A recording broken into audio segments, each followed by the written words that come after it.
Hello and welcome to the Victorious Living Solutions podcast. I'm your host, Dr. Nikeya Young, and you guys, can you believe that Thanksgiving is next week? That is just like crazy talk to me. I know election years tend to make an already fast year go by even faster, but oh my God. 2024 has flown by so fast, it has almost given me whiplash. So here we are at episode 77. And today's episode is coming just in time for the kickoff of the holiday season, because this is a problem all year long. But this time of year is when the problem we're going to talk about today reaches a fever pitch. And I want you to win. The theme of season 7 we've been talking about is get your mind right. And in order for you to get your mind right, one of the things that you are going to absolutely have to do is stop people pleasing. Stop people pleasing. Okay? So let's get into it. That is the title of today's episode. And let's talk about what it is first, and then, because there's so many different directions I can go with this. Now, this should be a refresher course for those of you who've been tuning in for a while. But after you listen to today's episode, I want you to go back through the archives and I want you to look at season 3 of the Victorious Living Solutions podcast, because we devoted that whole season to surviving toxic relationships.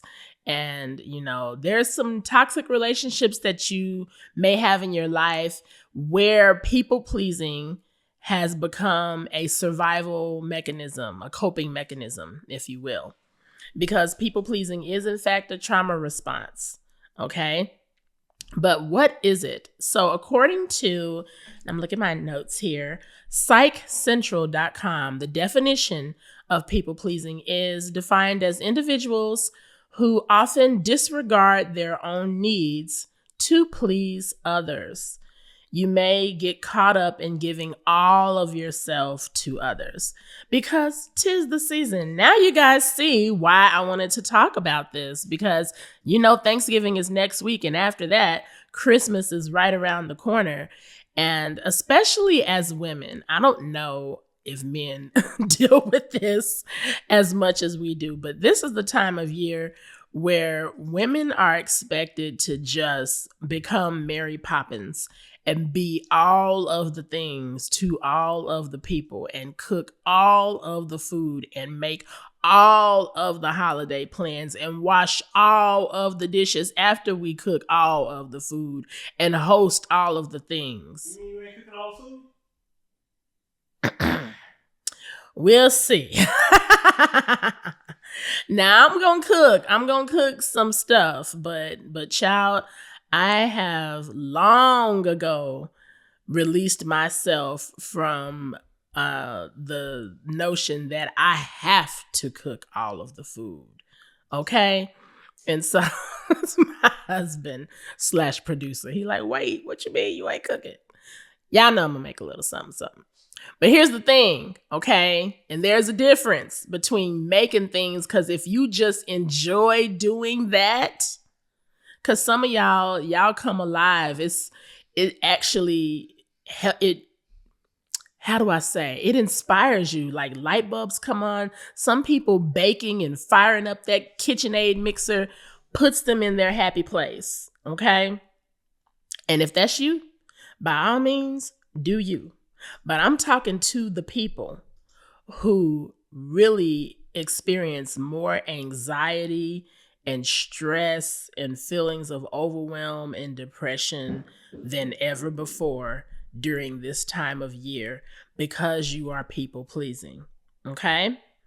And so I'm going to give you a few scenarios as I'm talking about some examples of people pleasing and, how to kind of get out of that. So the first kind of people pleasing scenario or person is the person who is basically like, boundaries. What are those? The person who does not know how to say no. and this happens in the church a lot, okay? Every time you're asked, you're there as soon as the church doors open, and you're the last person to leave out and lock up the church. And you have a lot of other things that you could be doing, but you feel that you have to be the people pleaser, the go-to person every time you're asked to do something. First of all, if you have a family, that's just not healthy, because that's time you should be spending with your family. Okay. And God is not pleased if you are letting your own house go to hell in a handbasket just so you can people please and be all of the things to everyone else at the church house. And also, if you have a spiritual leader worth their salt, they should be encouraging you. Oh my God, thank you so much for volunteering yet again for like the 10th help ministry. But we were talking, and we actually believe that, you're doing a little too much, and we want you to spend time with your family. And so we've actually got somebody else doing that. But, we're going to just make sure everybody has a limited amount of things they're helping out with, so that you guys can go home to your families. That's what your leadership should be doing. We're just going to leave that right there. But yeah, boundaries are your friend. You don't have to say yes. And I use church and ministry, but that's just one example. You don't have to say yes every time somebody asks you to do something. First of all, you're teaching people how to treat you when you do this. Okay. And so when people know that, oh, I can get her to do it. She'll ask such and such. She'll say yes. Ask Sally. She always says yes. Okay, that's not good. That's not good. All right. So the next person is, oh, let's just keep the peace. This type of people pleaser does not like conflict. Okay, none of us like conflict. Okay, nobody is just like, ooh, conflict, my favorite. Most of us aren't. But this type of people pleaser, they do everything they can to avoid conflict. Conflict is, again, I say that people pleasing is a trauma response. Conflict takes them back to that, oh my gosh, deer in headlights, there's a conflict happening. And there are some key trauma responses. There's fight, flight, freeze. But there's a fourth one in there that's not talked about as much, and that one is fawn. Fawn. So the person that fawns, that is the people pleaser. Their response to a threat or a perceived threat is to fawn or, charm their way out of it. Do whatever they can to appease the person that they perceive as threatening. And that usually will dump cold water on the situation, and they'll survive the threat. Okay? So, but the problem with not being healed from this trauma response is that, child, you doing it and it ain't even no threat no more. So now it's just become a way of life. Okay. And you will let people play all in your face because you don't want to ever be seen as the bad guy. You have deemed yourself the peacemaker. And the problem with being the peacemaker is because in order to make or keep that peace, you have to take what you're really feeling, what you're really experiencing, what you really need others to give you, and you have to stuff that down real deep inside yourself and pretend that it's not there. Now, most of us are not that good of an actor or actress. So eventually that stuff being stuffed down is going to cause harm to you. It's going to cause physical harm. It's going to cause emotional harm, all kinds of mental health stuff. Just everything wrong. Okay? It's going to cause resentment, pent up resentment.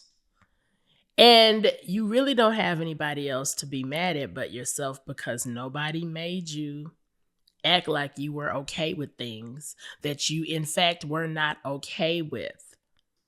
Okay. And this stuff translates. I know this is a podcast where we empower high potential leaders to crush their goals despite life's challenges and live victoriously. And so a lot of people who listen to this podcast are people who are in the entrepreneurship, leadership, business sphere. Okay. And people pleasing in business or, in your career is just, that's a good way to get eaten alive. Okay. The business world can be very dog eat dog.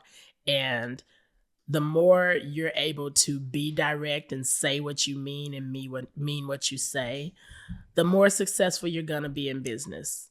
The people pleasing and the, well, okay, whatever you like, that is not going to get you anywhere. Y'all know the drill. Ignore my kids. Anyway, so let's go to the third type of people pleaser.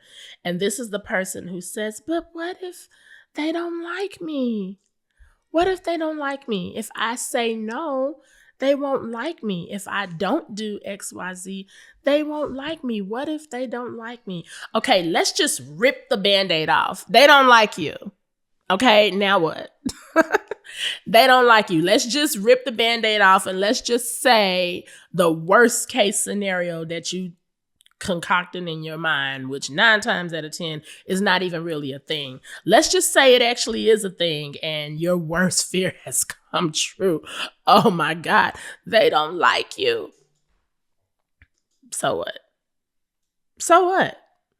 And here's the more important question that you should be asking yourself, and that is, why do I feel the need to be liked so much by a person who I have to forsake all of my needs and wants and emotions and feelings in order to be accepted by? Why am I seeking acceptance from such a person? You shouldn't be asking yourself, do they like me? You should be asking yourself, do I like them? Right? And if you don't, you should be making sure that person has less and less access to you, because you need people in your life who you can be your full self around and whom you don't have to jump through all of these mental gymnastics and hoops to try to be accepted by, because baby, what we ain't got time for is that. Okay, y'all. So now we get to the fourth scenario, the fourth kind of people pleaser. They're the person that says, but I don't want to hurt anybody's feelings. And I just want you to relieve yourself of the responsibility of managing the feelings of others. Because, boo-boo, that's not your job. That's not your job, okay? And you're not having authentic relationships with people if you are being fake, if you are saying what you think they want to hear.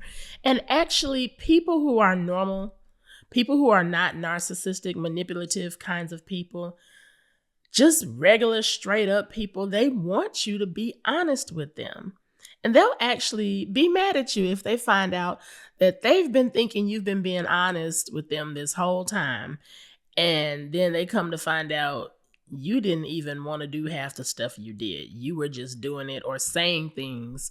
You didn't agree with half of their opinions. You just were going along to get along. Like, nobody likes that. Okay.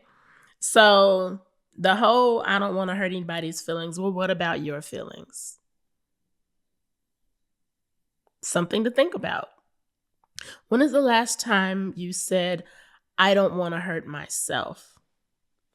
Taking good care of yourself is not selfish. Okay? Somebody needed to hear that. So here I am saying it. Taking good care of yourself is not selfish. There's a reason that airplane stewardesses tell you to put on your own oxygen mask before you start helping others. Helping others is a great thing, but helping others to your detriment can be fatal. So let's look at that scenario, that real life scenario, you're on a plane and you're trying to help people. Oh, okay, let me make sure your oxygen mask is on. Okay, and you turn it to your other neighbor. All right, let me make sure you okay? And you, all of a sudden, you helping and you getting lightheaded, but you're still trying to help. Now everybody has their oxygen mask on and they're breathing and they're doing great. And now you just done killed over. Okay? So, but on your tombstone, they can put, she was such a great helper. How is that serving anything? How is that serving the people that God called you to be here on this earth to serve if you're not here? Okay, I'm being humorous, but y'all get the point. All right. We're rocking and rolling. I'm not going to be before you long. I'm not doing no long, drawn out podcast today. I'm going to get in and get out. And I want you to meditate on these points. And I want you to do some reflection like, have I been people pleasing? And how can I stay sane this holiday season and not do that? Okay, you got 1 week. So if you know that making, I don't know, $250 worth of groceries and meals for people is going to push you beyond your limit, you got 1 week, okay? And I would suggest that you have some conversations with people tomorrow and let them know honestly what you can and can't do so that they have a week to make other preparations, okay? Don't wait until next week and spring on your people that you ain't gonna be making your signature macaroni, okay? Because that's gonna be a fight because people want their macaroni. So I'm just saying. So let's talk about why you should stop it. We've talked about what people pleasing looks like. Let's talk about why you should stop it. Okay. And I already talked about the first one about you're only hurting yourself. But not only are you hurting yourself, you are giving other people the playbook on how to hurt you as well. Okay. When you people please. Now, here's another reason why you should stop it. Because everybody thinks of people pleasers as, they're just, gosh, they have such a big heart. Gosh, they're just so amazing. But low key, high key, people pleasing people can actually be quite manipulative when you really dig down in there and get to the nitty gritty. What do I mean by that? How can people pleasing be manipulative? Here's the thing. When you are a people pleaser, you tend to assume or try to manipulate or con other people into having the same responses to scenarios that you do. And baby, everybody ain't like that. Everybody ain't built like that. So think about what you're doing when you're people pleasing. You are thinking subconsciously, some of y'all may be consciously, but subconsciously for sure. When I do this, I'm going to elicit this response. When I do this, I'm going to elicit this response. Okay? And because that's what worked for you in traumatic situations. And so you're using that manipulation tactic to guide you through life. When I look sad and say, oh, I really was looking forward to seeing you this holiday season. It's so sad that you're not going to be able to come. Oh, I don't know what we're going to do and who's going to make that macaroni. Right? You're trying to elicit the response of getting the other person to go, oh, all right, I guess I'll do it. Right? If you notice people who are people pleasers, they tend to roam in packs and they tend to hang around other people who also do this tactic. And have you ever been in a room with a bunch of people who are like that and just kind of sat back and watched the manipulation, people pleasing Olympics ping back and forth? Like, wow, it's quite something to see. And at our big age, we're all grown. Nobody has time for that. People will begin to lose respect for you if you are never honest and forthcoming about what you want. I don't like that. I don't like when people want something from me, but they can't just be straight up and tell me what it is they want, that they try to go in a roundabout way to try to get me to do what they want, instead of just saying, oh my gosh, I would love for you to come and do such and such or speak at such and such. They'll do something like say, I'm having this event and I really just need a speaker. Somebody who's really good with people and, who's really confident and somebody who has a podcast and, has a lot of experience teaching workshops and all that. And I just don't know where I could find somebody at such short notice. Now, what they really want is for me to say, oh my God, I could help you. I would love to help you. But they won't just come out and say, Dr. Nikeya, I really, I'm in a bind. I need, I'm looking for a speaker. I know it's last minute. If you don't have the time on your calendar, I totally understand. But, this is what I have going on. And, are you available? If you're not available, do you know someone who is? I can totally respect that. But that other stuff, I'm not going to play the game. I'm going to say, oh my goodness, girl, I hope you find somebody. If I see somebody on social media or if I see somebody in my network, I'll send them your way. And I'm going to go on about my business. I hate being manipulated. Hate it. That is the quickest way to get me to not do something for you. Now, I can't speak for nobody else, but for me, don't try to con me into doing something. Straight up now, tell me, do you really want to? Just tell me what you want me to do. And I can respect that. And most people feel that same way. Okay? So that's why you should stop it. 1, you're only hurting yourself and giving other people the playbook for how to hurt you. And 2, people pleasing can be manipulative and people can see right through it. Okay? And nobody likes a phony. So you may as well be your authentic self. Be honest and upfront about what you really need.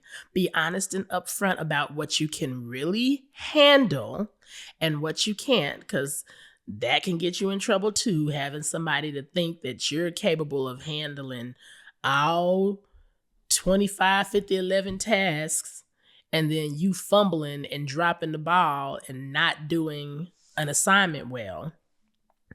It gets you in more trouble. People pleasing always causes more trouble than it's worth. And so before we get in this holiday season, before we go into 2025, I want to tell you to stop people pleasing. I hope that this message has resonated with you. Be sure to like, comment, share, and subscribe. And also go to victoriousliving-solutions.com/resources. You guys, we have all kinds of amazing downloadable worksheets that will help you work through, processing a negative event, goal setting. There's all kinds of cool stuff there. All you have to do is go in, select the worksheet that you want, and put your email address in there, and it will be sent straight to you. So that is all that I have. Again, thank you all so much for tuning in, and keep living victoriously. Bye, everybody.